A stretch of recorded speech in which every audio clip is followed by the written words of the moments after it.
Representative Mariani, thanks for being with us today. Thank you. You're in the middle of your 14th term here at the House. What motivates you to keep running? What motivates me is that there's a lot of work to be done. And much of my work, quite frankly, has really been focused on that place where public policy intersects with multicultural, multiracial communities. So early on in my first years, there was a lot of work around immigration work. That continues to be part of what I do. Our immigrant communities continue to grow. The issues continue to grow and be more complex in ways. So I still get a charge of working on those issues because they continue to be relevant. And I still have the energy to do it. From your perspective as a senior DFL member here, how have things changed over your time here at the legislature? Oh, wow. Things have changed quite a bit. And not always for the better, honestly. I would say the thing that jumps out at me most is there used to be in the 90s a more generous spirit of camaraderie among legislators, and including across the aisle. One of the very first pieces of advice I got when I first arrived, I walked around and talked to the different elder legislators who are all basically white, greater Minnesota male guys, great guys. And almost all of them to a person said, Carlos, learn to go across the aisle and find something you can work on with them. I'm a Democrat, so go over there and work with Republicans. And so that's what I did throughout the 90s. Not always successfully, but sometimes with success. And you build different kinds of relationships as a result of that. That's harder to do nowadays. You're not encouraged or rewarded either by your own base or by your own caucus to do that kind of work. We give it some lip service, but I think part of it is that our ideological purpose is kind of hardened, in the parties. And so it's not as friendly a place, I would say, as it used to be. I would say the other thing very quickly is that when I came in, there were certainly women at the legislature, but the culture was still a pretty heavy male culture. And so while I'm a person of color, I'm a male, so I felt pretty comfortable with that. What's happened, I think, is that there's been a steady influence of women perspectives and culture, points of view, and some of those manifest themselves in terms of just some of the courtesies. So the swearing is a lot less, the kind of posturing is a lot less. And so that's been for the better, I think. We still have a long way to go, but those are two big cultural changes, I think, that have happened in the years since I've been here. We know that E through 12 education is important to you, but where on the hierarchy of issues does education rank in your view? I would put it among the highest. It's the sort of the big American promise and experiment, and it's been true here in Minnesota as every other state, is that we advance. Americans want to advance, they want to progress, they want to grow. And the way to do that is through education. It's sort of the big equalizer, if you will. I myself didn't speak English when I first attended public schools. I grew up in Illinois, and my parents were not high school graduates. And being able to raise their kids, me and my siblings, so that we could finish high school, we can go to college, really changed the opportunities and the nature of our family, where we're able to provide healthy living for our own particular families and be able to support our communities. It's sort of a truism that everyone, I think, in this country gets one way or the other, that education is important in and of itself, but it's important in terms of fulfilling that American promise of advancing yourself. So E12 education in particular is a critically important policy area for me as a legislator.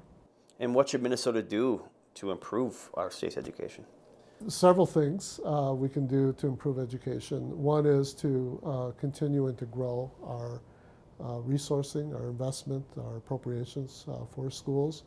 We still, quite honestly, have not caught up in inflation adjusted dollars to what the state's commitment is to public K-12 education as it was at the end of the 1990s, early 2000s. We've made some headways since then. We went through some tough economic times that contributed to that. We made some tax decisions that I think weren't wise, that made it hard for us to do that. But over the course of the last 6, 7, 8 years, we've made some headway in that, but we're still, I would say, underfunding.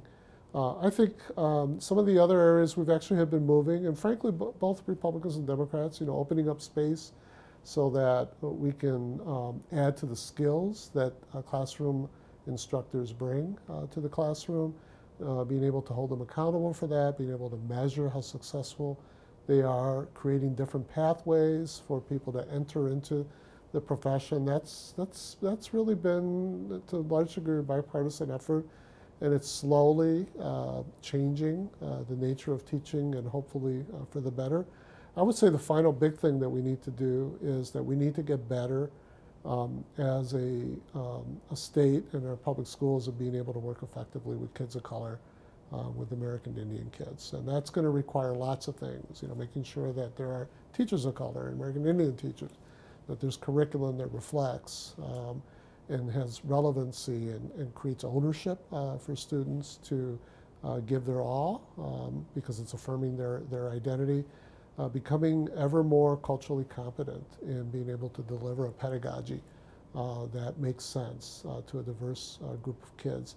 And so the legislature, I think, should continue to create policy space that allows schools to innovate around that, and then do much more targeting of resources so that we can grow that kind of cultural competencies in our schools. And a good chunk of my legislation tends to focus on those efforts. And can you talk a little bit about your district that you represent, 65B? It's a pretty big district. It's kind of pretty diverse. There's a lot of different areas. Is that a challenge?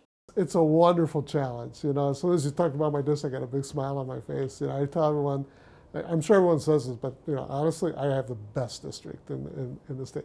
It's the core of St. Paul. It has one of the greatest rivers in the world. It runs right through it, the Mississippi River. I live up on the bluff. We have a downtown core. We have neighborhoods that are very ethnic focused, old Jewish communities, big Latino community. The district itself now is configured so it's what's called a majority minority district, which means that there's no racial ethnic group, including whites, that form the majority of the population. It's almost equal numbers of African Americans, Latinos, Asians, a good number of American Indians, whites.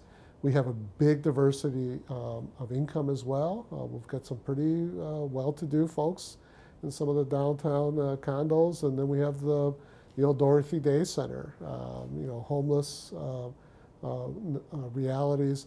I've got probably more hospitals in my district than any other district. I've got the state capitol in my district. It's just a rich, geographically and demographically rich district. And I would say that it feels not difficult to represent, even though it's incredibly diverse, because I think what really holds, I would argue, all these people together is this really mature, humble experience of being the communities that people first come to in the state. So it's another way of saying that there's a long history and still of people struggling to make ends meet. And I would argue that the West Side, West 7th, the North End, and even parts of downtown, people have done that by helping one another. So they've created these local, civic organizations like Neighborhood House over on the West Side, for instance, the West 7th Community Center, that reach really deeply into the original immigrants that came into those communities. And one of the things that those folks learned pretty quickly is if they were going to survive, they had to help each other. So Mexicans and Jews and Italians, working together. That's still, I hope it never goes away, that's still a dominant psychology that runs through this district, and it certainly influences the way I legislate as well. That we really need a Minnesota where we're helping each other. Greater Minnesota, with the metro area. And my communities are proof that if you do that, you can build really strong communities. You are a member of the People of Color and Indigenous Caucus that was created last session. Can you tell us about that group and some of the issues that it focuses on and what they'd like to accomplish in 2018? Yeah, the Posse Caucus is very diverse. Interestingly enough, the largest numbers of people in it are American Indians. And I've served many years here with not a single American Indian in the legislature, so it's just a gift to be able to have so many now. Three Latinos, several African Americans, and Southeast Asians. Our agenda is pretty big. It basically is an opportunity agenda. It's how do we continue to shape public policy to address the inherent disparities that occur in our state, whether it's the achievement gap issue in education, the lack of housing ownership among people of color and American Indian people. In recent years, a lot of tragic incidences having to do with policing in communities of color. So we're going to be on the front edge of some new ideas about how do we bring equity into practice and policy at the state level, and then how do we expect police departments, school districts,